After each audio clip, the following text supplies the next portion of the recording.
بەهۆی هێرشە درۆنی و موشەکیەکانەوە لەلایەن کۆماری ئیسلامی ئێران و لە ئێستادا وڵاتانی کەندا و زۆرترین زەرەر و زیانیان بەرکەوتووە لە ڕووی ئابووری و هەروایوەریانکردنی کەرتی وزەوە، ئەوەش بە بیانووی بوونی بنکە سەربازەکانی ئەمریکا لەناو وڵاتانی کەندا و لە ئێستادا میسر دەستی کردووە بە جوموجوڵی سیاسی و دیپلۆماسی خۆی بۆ پشتیوانیکردن لە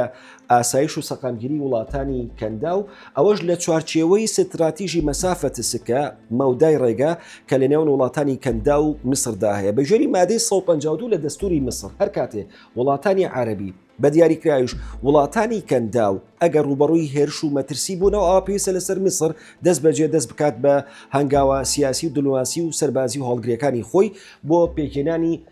ژووری ئۆپەراسیۆنی سەربازی تا ئەندازەی ناردنی هێزی وشکانی و دەریایی بۆ پاراستنی ئاسایش و سەقامگیری وڵاتانی کەندا و کە لە ئێستادا لەژێر موشکباران و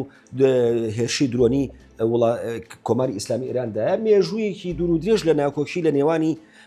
میسر و کۆماری ئیسلامی ئێراندا هەیە. لە نامەیەکی نهێنیدا محەممەد حوسنی مبارەک سەرۆکی پێشووتری میسر کە ڕۆژنامەی ئیندیپندنتی بەریتانی بڵاوی کردوێتەوە مبارەک هۆشداری داوە لە سیاسەتەکانی داهاتووی کۆماری ئیسلامی ئێران لەسەر ناوچەی ڕۆژهەڵاتی ناوەڕاست. ئەو نامەی ئاراستەی سەرکردانی وڵاتانی کەندا و کردووە. لەو نامەیەدا حوسنی مبارەک ئێران بە شێرپەنجە لە جەستەی ڕۆژهەڵاتی ناوەڕاست لە قەڵەم دەدات بۆ پێی کە ئێران بەردەوام کار لەسەر دروستکردنی گروپی چەکداری و تۆخکردنەوەی هێڵی تایەفەگەری دەکات و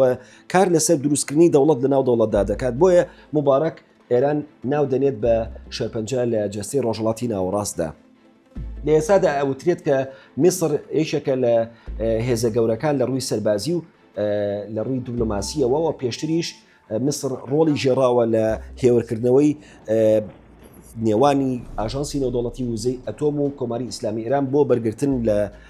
هەڵگیرسانی جەنگ. بەڵام لە ئێستادا جەنگەکە دەستی پێکردو. پرسیاری سەرەکی ئەوەیە بەم ستراتیژە میسر پەلکێش دەکرێتە ناو جەنگی ئێرانەوە یاخود ئایا میسر توانای ڕوبەڕووبوونەوەی کۆماری ئیسلامی ئێرانی هەیە لەم قۆناغەدا؟